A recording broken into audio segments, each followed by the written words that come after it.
Welcome back to the AAA MF YouTube channel. Today we are at Lamborghini London and we are going to show you something very special.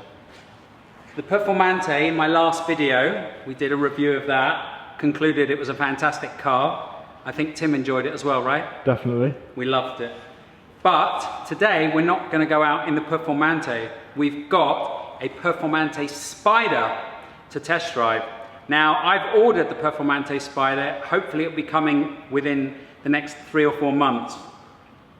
And it's a pretty big game changer for me because I've got 3 Porsches and a McLaren, and I'm actually selling my McLaren to get a Lamborghini. So it's going to be my first Lamborghini.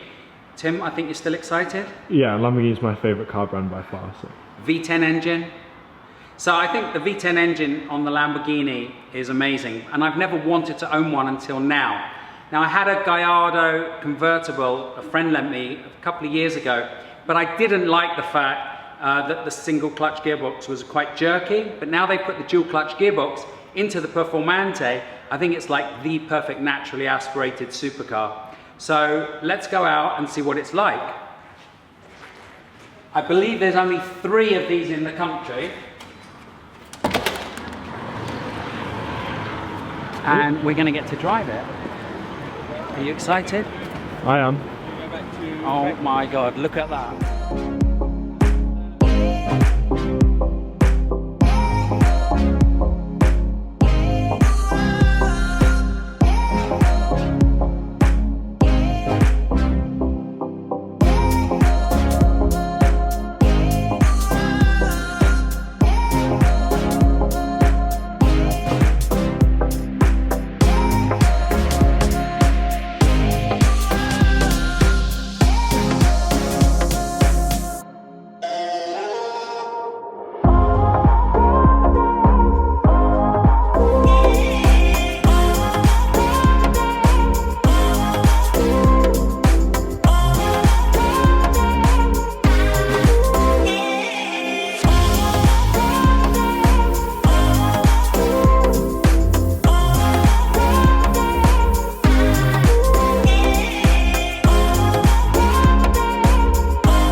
With Steve now from HR Owen in the Performante Spyder, about to go for my first drive.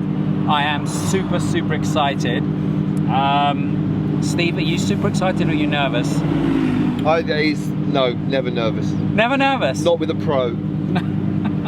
Pro. Right, here we go.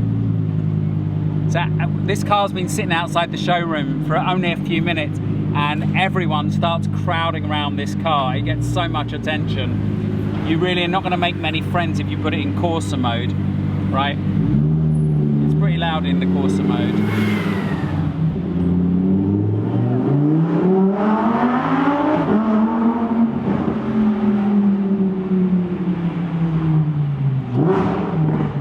Oh.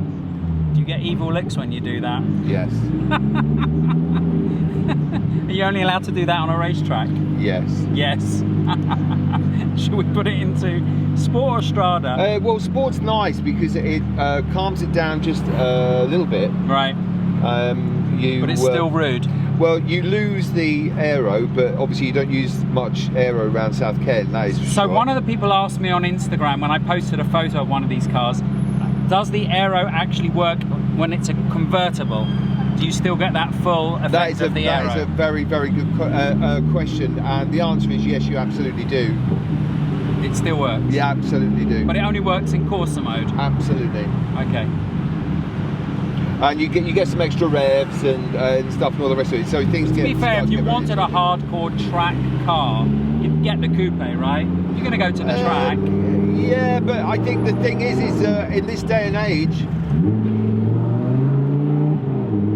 chassis technology is so good now that you don't really lose any kind of ride quality or any kind of targeted efficacy, really.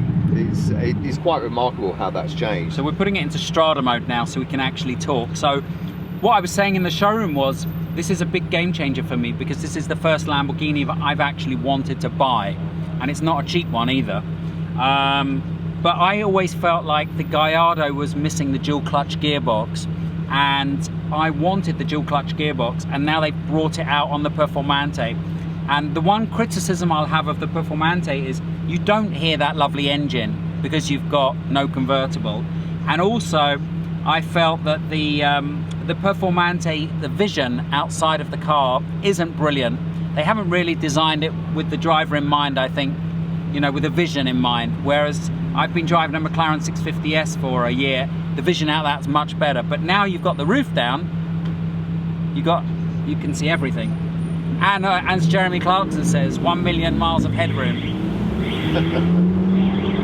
But I think they've really got this car right. The Performante's, like everyone that's done a review of Performante and every single owner that I speak to say it's amazing. The car's amazing. It handles well. The steering is really sharp. Do you think the build quality's come on in Lamborghinis in the last few years from the Gallardo? I think if you look at the final sort of 2-3 years of the Gallardo, that car was just immensely strong. I mean, really was. With the Performante, with the Huracan, it's then plus tax. The reliability on these and the build quality is absolutely exceptional. So just talk us through the difference between this and a Huracan. If you're comparing it, obviously, between this and a 610, then I have to say even I was not really prepared for the difference that you can experience between the 610 and this. Obviously, you got that little bit more horsepower, but that's only the... So it's about 30 brake horsepower difference? Not far off, yeah. But that's only really part of the story, because the aero being dynamic as it is, and vectored as it is with the ALA, is really quite remarkable. You can feel it. Just the whole car just feels more poised, more involving. So is this a different steering rack? Is this like a racing steering rack on this car? No, the ratios are still the same, but you can certainly feel that the software has been tweaked in the car as well. Right. So there's stuff that they'll never tell you about as a state of development in the car, but certainly when you jump in it, you can just feel it's a completely different proposition to the 610.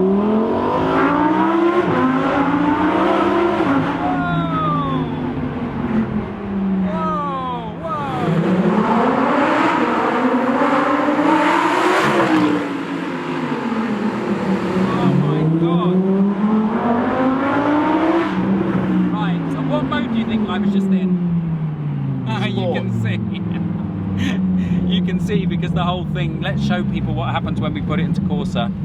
Here we go. There you go, look. There you go, we got that. Corsa Sport. Corsa Sport. So the whole thing changes to a rev counter when we go into Corsa mode.